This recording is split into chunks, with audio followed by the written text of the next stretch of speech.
Muy buenas tardes, estamos hoy con Pedro José Arenas, coordinador del Observatorio de Cultivos y Cultivadores Declarados Ilícitos OCDE Global INDEPAZ, y en esta oportunidad vamos a hablar sobre el tema de punto 4, solución al problema de las drogas ilícitas, cultivos declarados ilícitos, en nuestra cátedra de Fast Track o Vía Rápida para la implementación de los acuerdos de La Habana entre el gobierno colombiano y las FARC. Entonces, bienvenido Pedro, gracias por estar aquí con nosotros.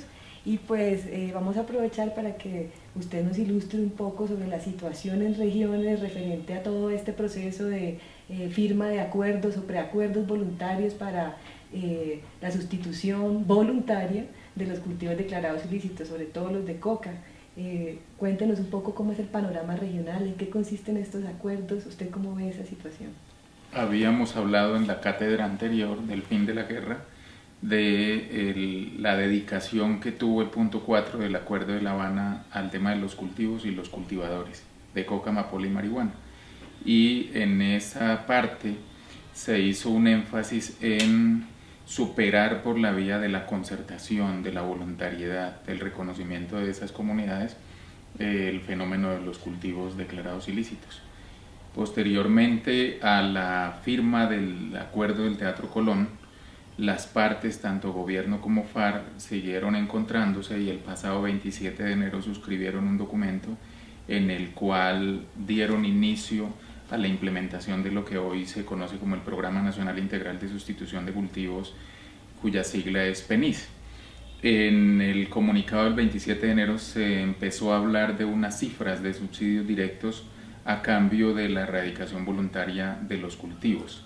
Esas cifras, que fueron muy publicitadas por la prensa y que corresponden a 1 millón de pesos mensuales durante 12 meses, a un recurso de 9 millones de pesos para un proyecto productivo, 1.800.000 para un proyecto de ciclo corto y también a unos recursos para prestar asistencia técnica durante 2 años. Se menciona en ese comunicado que serán para cubrir familias cocaleras y no cocaleras, es decir, campesinos de las zonas donde hay presencia o influencia de este fenómeno. Y muchos confundieron a ese comunicado con el PENIS en sí mismo, y resulta que lo que allí quedó consignado fue apenas el plan de atención de emergencia o plan de atención inmediata, que tiene como filosofía brindarle la mano a las familias para que puedan aguantar un periodo de crisis que se desata en el momento en que arrancan sus plantas. Ese periodo de crisis corresponde a ese plan de atención de emergencia y no es en sí mismo el PENIS. El PENIS es una cosa mucho más integral que tendrá que permitir que el gobierno, las comunidades y las FARC en las zonas donde se implemente incorporen otros temas, por ejemplo las vías, los derechos básicos como salud, educación, los temas de acceso a la tierra, de la organización social, los temas de género, de los jóvenes, propietarios y no propietarios, etc. Eso será ahora sí el PENIS. Y no se puede olvidar que esto estaría inmerso en los programas de reforma rural integral, es decir, que van de la mano con toda la transformación estructural de la vida en el campo que se contempla en el punto 1 del Acuerdo de Paz. En este momento en las regiones, la gente se acogió en muchas partes a programas de sustitución voluntaria por la vía de la firma de acuerdos marco, preacuerdos, acuerdos colectivos. Se le han puesto distintos apellidos y según cálculos del gobierno se puede estar llegando hoy día por la vía de esos preacuerdos o acuerdos a más de 75.000 familias que incorporan un poco más de 56.000 hectáreas de coca especialmente. Estos acuerdos o estas asambleas donde ya se empiezan a adquirir compromisos en materia de sustitución voluntaria han estado concentrados sobre todo en el sur y oriente del país, especialmente en regiones como Tumaco, Putumayo, Caquetá, sectores del Meta, del Guaviare, de Arauca, y también hay una firma de acuerdos en un par de municipios del sur del Cauca y también con algunas comunidades del nordeste de Antioquia. Usted que tiene ese mapa en la cabeza, pareciera que son dos criterios los que influirían allí, es que haya zonas veredales y que hayan territorios efectivamente cocaleros, porque pareciera que es así, que tuviera que ser así. Hay otras áreas de cultivos de coca donde no hay zonas veredales que no han tenido ningún proceso de acuerdo voluntario de firma. Sí, sí, se refiere a zonas veredales transitorias de normalización. El objetivo del gobierno al comenzar el mes de febrero era alcanzar la suscripción de acuerdos con veredas circunvecinas a las zonas veredales transitorias de normalización.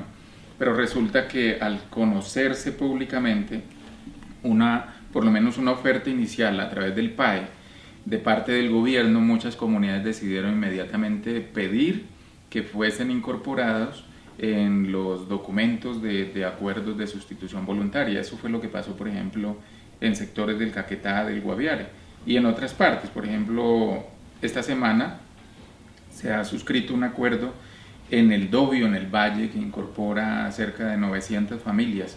Muchas que no están en los alrededores de las zonas veredales han querido ser incorporadas en los planes de sustitución voluntaria, pero al mismo tiempo estas comunidades han reclamado que sus veredas sean excluidas de los planes de erradicación forzada.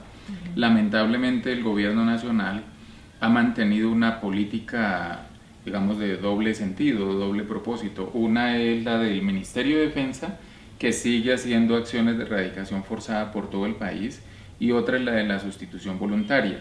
Este doble comportamiento ha sido muy criticado en las regiones, incluso también a nivel internacional, porque mina la confianza y la credibilidad de las comunidades en los programas de sustitución al amparo del proceso de paz.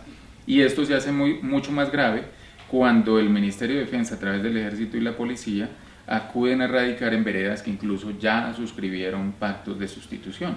Ese comentario me lleva a la siguiente pregunta, sobre el protagonismo del Ministerio de Defensa, digamos, en el liderazgo de esta política sobre cultivos, ¿sí? No sobre drogas, sino específicamente sobre cultivos. Y usted dice que, digamos, pareciera un doble propósito, una política con dos cabezas, pero en términos, digamos, de lo que termina haciéndose, ¿no será que la política es de erradicación y lo otro es como un coadyuvante para eso? De fondo sigue la política de reducción de la oferta. Y esa política de reducción de la oferta implica reducir el área sembrada con cultivos. Y nuevamente, sobre todo muy presionados por los reportes que van saliendo periódicamente. Por ejemplo, el más reciente, el informe de la Casa Blanca, que dice que los cultivos en Colombia crecieron y bastante. Y ahora dentro de poco viene la presión del nuevo reporte del CINSI de la UNODC, que también dirá muy seguramente que los cultivos están aumentando, presionados por ese tipo de reportes, de alguna manera también presionados por la llegada a la Casa Blanca de un gobierno republicano que siempre quiere mantener guerra a las drogas y no una lucha a fondo, por ejemplo, en el mundo de la demanda, tampoco avanzar por la vía de la regulación, sino seguir colocando el foco en el mundo de la oferta. Pues por esas presiones, sectores como el Ministerio de Defensa colombiano siguen con su política de ataque a los cultivos y al parecer por una consecuencia del propio proceso de paz con las FARC, efectivos de policía y de ejército no tienen la preocupación de las FARC, sino que el cese al fuego les está permitiendo ingresar a zonas donde antes no habían podido y llegan no con solución a los problemas sociales que tienen las comunidades, sino que llegan con la fuerza a aplicar erradicación forzada. Y eso ha generado gravísimos enfrentamientos. El mejor ejemplo de ello se puede encontrar en Llorente, en el departamento de Nariño, donde según denuncias de la propia gobernación, la alcaldía, autoridades tradicionales de ese sector, pues la fuerza pública ha hecho un uso desmedido de su fuerza y desproporcionado contra las comunidades campesinas cultivadoras. Y el Ministerio de Defensa ha tenido ese protagonismo en la etapa reciente, muy curiosamente en desmedro del protagonismo que en los años pasados traía el Ministerio de Justicia. Cuando el ministro Jessy Reyes. Cuando Jessy Reyes y cuando el debate previo a la realización de una sesión especial de Naciones Unidas sobre drogas. El Ministerio de Justicia iba más encaminado por la vía del reconocimiento de los derechos humanos de los cultivadores, de separar a los llamados eslabones débiles de la cadena de drogas del ámbito penal y del uso de la fuerza. Pero estamos en una nueva etapa en donde los cultivos son considerados por el Ministerio de Defensa y por algunos estrategas del posconflicto como la principal amenaza para la construcción de la paz. Incluso se ha llegado a señalar que los cultivos son una especie de panal con mucha miel lista para atraer abejas, en este caso a otros actores, redes criminales que llegan a ocupar los vacíos que dejaron las FARC en tránsito al desarme. O sea, una lógica de consolidación, de llegar como actor militar del Estado y enfrentar supuestamente otros actores armados que podrían adueñarse de los cultivos o las Eso se ha visto con más intensidad, sobre todo en el último par de semanas. El Ministerio de Defensa está interpretando que no es dable entrar a algunos lugares del territorio nacional por la vía de los pactos de sustitución. Incluso pueden haber señalado en algunas regiones que la suscripción de pactos de sustitución voluntaria es un obstáculo a la acción erradicadora, y además señalan riesgos de seguridad, por ejemplo donde hay disidencias o donde hay otros grupos armados, es decir, zonas donde puede estar actuando el ELN, el EPL o algunas otras expresiones ilegales, son vistas por el Ministerio de Defensa como zonas donde debe aplicarse la fuerza. Y eso nos lleva a que el Andén Pacífico sobre todo se ha visto como una zona donde la erradicación forzada sería la acción estratégica. También lo hemos visto en zonas de Catatumbo, por ejemplo, en regiones del sur de Bolívar, en el mismo Antioquia, donde entre otras cosas también se encuentran expresiones territoriales como la de la gobernación de ese departamento que reclama incluso fumigaciones. Entonces estamos en un momento en el que se tendrá que definir si definitivamente la política en materia de cultivos de parte del gobierno nacional es la de la implementación de los acuerdos, vinculando a las comunidades por la vía de la concertación y la voluntariedad, o la de continuar con el uso de la fuerza, que es lo que siempre han hecho. Reducción de la oferta. Y eso sumado al reciente nombramiento del vicepresidente general Oscar Naranjo, ¿usted cómo ve entonces que se equilibra esa balanza? ¿Qué significa él al frente de esta tarea, dado que oficialmente el presidente Santos ha delegado en él la acción frente a los cultivos? El general Naranjo pues viene con una serie de expectativas. Algunos analistas del proceso de paz y de las personas que están trabajando en construcción de tesis alrededor del posacuerdo o el posconflicto han visto con muy buenos ojos la llegada del general Naranjo a ese cargo de vicepresidente, sobre todo por el hecho de que estuvo muy comprometido en las negociaciones de paz. Sin embargo, el general Naranjo también ha sido visto al nivel de la Junta Internacional de Fiscalización de Estupefacientes y algunos otros organismos internacionales como uno de las personas con mayor experiencia en la lucha contra drogas, es decir, desde la mirada coercitiva o de guerra a las drogas. Un ejemplo de ello es que él fue asesor en México en la guerra que ha vivido ese país contra los carteles, ¿no? Y se esperaría que su llegada a la vicepresidencia, a cambio de aumentar la idea de la erradicación forzada, fuese más bien un acelerador a una buena estrategia en materia de sustitución voluntaria de cultivos.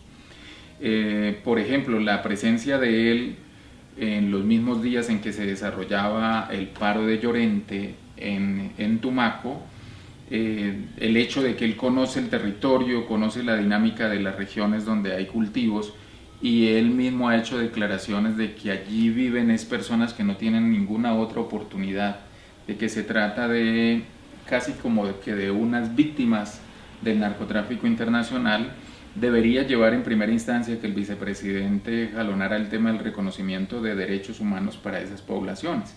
Insisto, no que se pusiera del lado del Ministerio de Defensa, sino una estrategia de transformación del territorio, no por la vía de la consolidación militar, que fue lo que se impuso en la experiencia del Parque de la Macarena, sino por la vía de la llegada del Estado en su conjunto a esas comunidades para jalonar la lucha contra la pobreza, la marginalidad y otros factores que inciden en la presencia de cultivos. Instituciones civiles, no militares. Sí, en muchos casos, como acaba de ocurrir justamente en el Parque de la Macarena, lo que se ve es que está llegando solo la fuerza pública, está llegando un operativo, por ejemplo, del CTI, la Fiscalía y el ejército, y detrás va el ESMAD cuando la población se opone a la erradicación forzada, y no está llegando el resto de la institucionalidad. Seguimos con la misma situación de hace unos años en que las gobernaciones se concentran en las cabeceras urbanas o en las capitales de departamento, las alcaldías no salen de las cabeceras urbanas y las estrategias nacionales siguen muy lideradas desde la presidencia de la República, pero no logran articular o coordinar a todo el resto de la institucionalidad civil. Para citar un ejemplo, una buena parte de la crítica a los programas de sustitución ha sido que todas las experiencias de sustitución han sido en cabeza de la presidencia. Y cada presidente que llega se inventa un nuevo andamiaje institucional. Dura 4 años. No más. Pero, por ejemplo, el Viceministerio de Desarrollo Rural, que sería el competente para trabajar todos los temas del campo, no se involucra en el tema de sustitución de cultivos. Al Ministerio de Agricultura este tema le parece que es un tema ya como de un asunto de la ley penal y de delincuentes, y no una obligación suya por competencia legal, que es llegar como Ministerio de Agricultura y Desarrollo Rural a esas regiones. Tendrá que ver mucho con esa mirada todavía de la planta de la hoja de coca como una droga. Entonces el Ministerio de Agricultura del país no se interesa por las plantas porque son drogas, las ve como drogas. No solo el ministerio de esta coyuntura, todos los ministerios de Agricultura han estado ausentes de los programas de desarrollo alternativo, de desarrollo rural integral. Y no debería ser así. Además, las agencias que fueron creadas después de la desaparición del INCODER también debieran estar llegando a territorio. ¿Qué es lo que está pasando? Hay una Dirección Integral de Atención a Lucha contra Drogas en la presidencia, dependiente del Ministerio del Postconflicto, y hay una serie de agencias dirigidas hacia el campo. No siempre ellas logran articularse entre sí, pero también no siempre ellas cuentan con todos los recursos que, por ejemplo, si pudiera disponer Ministerio de Agricultura o Invías, Ministerio de Transporte y las demás carteras que tienen que ver con los asuntos que le interesan al campesinado. Pero por otro lado, el Ministerio de Defensa sí tiene los recursos, tiene aeronaves, tiene efectivos de policía y de ejército, tiene un régimen de contratación incluso más ágil. Con esto lo que quiero decir es, si mañana se necesita colocar 3.000 efectivos del ESMAD en un rincón del país donde hay campesinos que se oponen a la erradicación forzada, mañana pueden estar 3.000 efectivos del ESMAD. Pero si mañana se requieren 100 técnicos para ayudar a hacer proyectos productivos en las comunidades, contratados por la Presidencia de la República, seguramente no se tendrán listos ni mañana ni dentro de un mes, porque ahí opera otra lógica de contratación, las cosas se hacen mucho más lentas y más burocratizadas, y no siempre los que tienen a cargo este tipo de obligaciones conocen bien los territorios o saben cómo aterrizar en los territorios. Mientras que, por ejemplo, en el Guaviare hay 3 funcionarios encargados de los temas de sustitución de cultivos, el Ministerio de Defensa tiene unidades militares que pueden perfectamente completar 10.000 hombres. Y hablando de ese gran andamiaje que no está listo, de esa institucionalidad que algunas de ellas no tienen ni siquiera oficina todavía acá en Bogotá, uno no sabe dónde irlas a buscar, hablemos de las cifras, de los recursos. ¿Existen cálculos acerca de eso? ¿De cuánto tendría que desembolsar el gobierno para, digamos, respaldar los primeros compromisos en estos acuerdos firmados? ¿Dónde estarían las asignaciones presupuestales? ¿Dónde tendría que estar ese dinero? ¿Ustedes conocen algo de esto? ¿Ya estaría definido?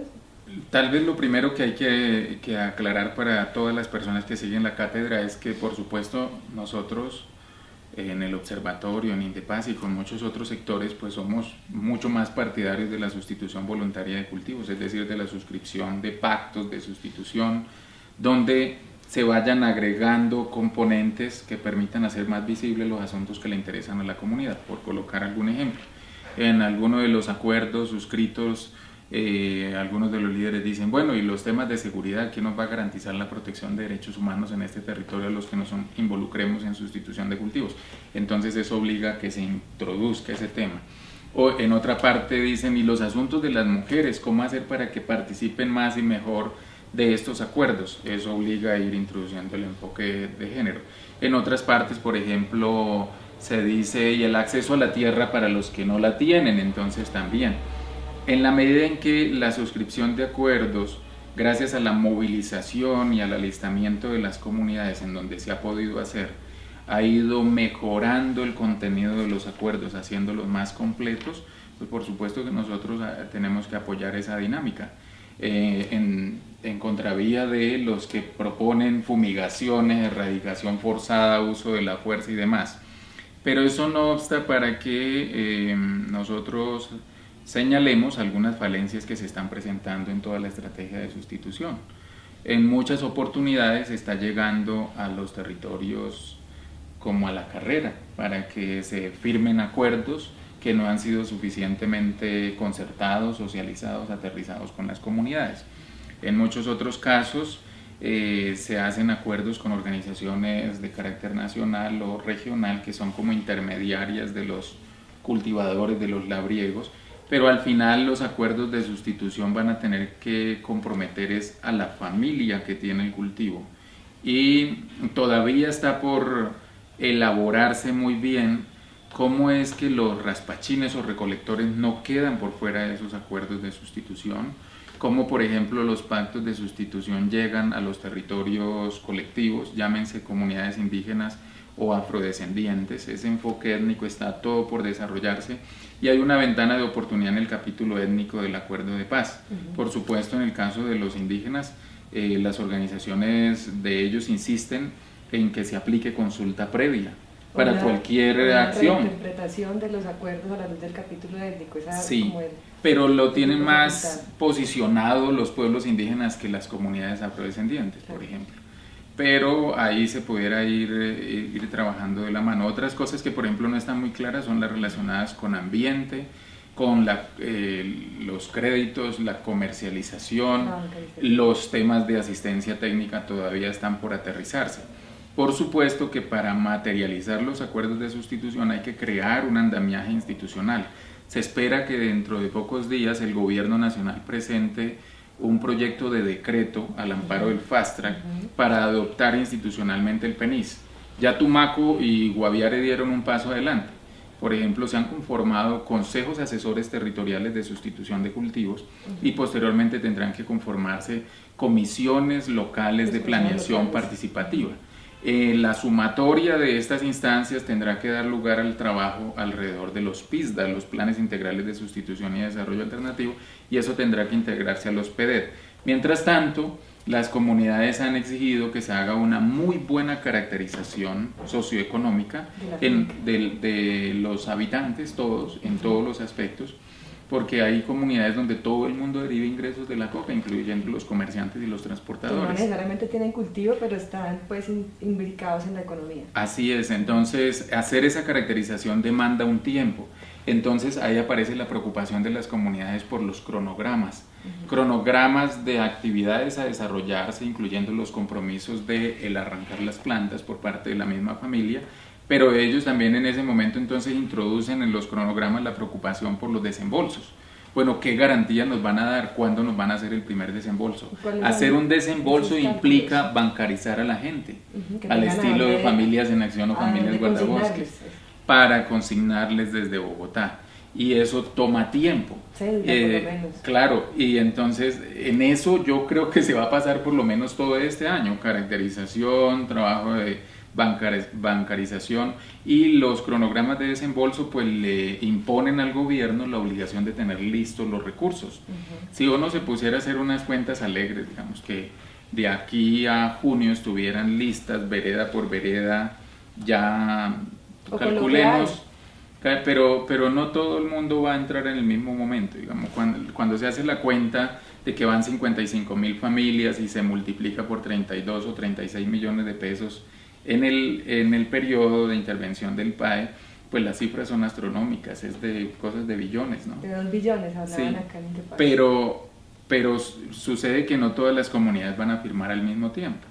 Entonces, cuando se aterricen los acuerdos vereda por vereda, como por ejemplo ocurrido en las veredas aledañas a las zonas veredales transitorias de normalización, es con ese número con el que realmente el Ministerio de Hacienda y el Ministerio del Posconflicto van a trabajar.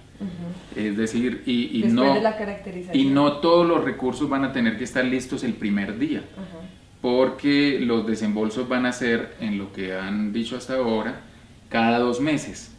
Los 12 millones del año se repartirán en 6 desembolsos cada 2 meses. Entonces al primer desembolso tendrán que tener una plata Y lista. así con el conocimiento que usted tiene como del programa nacional, o sea, del PENIS, ¿en dónde, a quién se le haría la asignación presupuestal? ¿Cuál sería la entidad? Se habla de la ART, que sería la responsable de responder por los compromisos que la oficina de Eduardo Díaz está suscribiendo en los territorios. ¿Serían ellos? Lo que hemos podido nosotros averiguar es que la Agencia de Renovación del Territorio está más en función de reforma rural integral y los compromisos de los acuerdos de sustitución tendrán que estar a cargo de la institucionalidad que se cree como PENIS. No podemos olvidar que muy seguramente Eduardo Díaz va a pasar a ser, cuando se expida el decreto del Fast Track, ya dejará de ser asesor de la Dirección de Atención a la Lucha contra Drogas y tendrá que ser como el director nacional del programa de sustitución de cultivos, ahora sí, y ellos tendrán que responder por eso. Y hablando un poco de estos personajes que pareciera que se repiten como en la espiral del tema de sustitución o desarrollo alternativo, ¿cómo ve usted el panorama como del déjà vu? Lo hemos llamado aquí del déjà vu frente a la política de sustitución o de desarrollo alternativo, viendo pues que estamos repitiendo un poco las experiencias anteriores en el país, como el plante, usted habla de familias guardabosques, como estilos de Plan Nacional de Rehabilitación. Vemos que son las mismas personas, el señor Pardo, que también estuvo hace 25 años en esta misma función, el mismo Eduardo Díaz, o sea, pareciera que estamos repitiendo los mismos errores otra vez con enfoque de reducción de la oferta. Sí, yo tenía una fotografía de Rafael Pardo con un jefe de las FARC en la tregua de la Uribe, que fue tomada a mediados de los años 80 en un pueblito llamado Puerto Nuevo, sobre el río Guayavero. Y hay otra fotografía más reciente, en el año 2016, de Rafael Pardo con Pastor Alape, también con una taza de café, en otro pueblito que se llama Pueblo Nuevo, en jurisdicción de Briceño, en Antioquia. Claro, hay imágenes que se repiten. Por supuesto que nosotros estamos por la vía de la implementación de los acuerdos.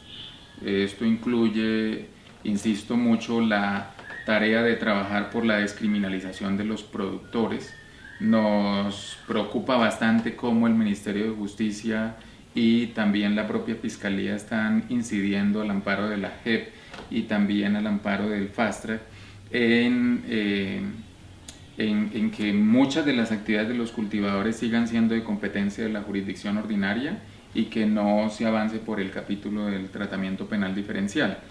Pero pues hay, claro, experiencias que se repiten. Una de ellas está muy asociada a funcionarios que estuvieron en el PNR, Plan Nacional de Rehabilitación, y a la misma red de solidaridad social. Sí. Una de las cosas que son lamentables de esas experiencias pasadas es que fueron esfuerzos de corto plazo. Por ejemplo, en el periodo del presidente Virgilio Barco, tuvieron una vigencia, terminó ese mandato y el siguiente presidente acabó con ese esfuerzo, transformó la entidad o le dio vida a un nuevo esfuerzo.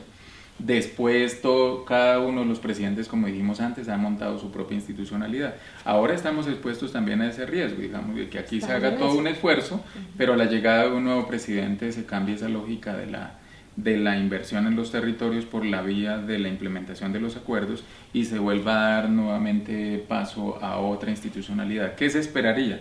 Se esperaría que la institucionalidad que se adopte en el marco del Programa Nacional Integral de Sustitución de Cultivos sea más de mediano alcance, de mediano plazo, y se pueda hacer una acción coordinada que involucre a las gobernaciones y las alcaldías, sobre todo, en un esfuerzo más sostenido en el tiempo, con una institucionalidad estable y con recursos definidos que permitan invertir en esos territorios.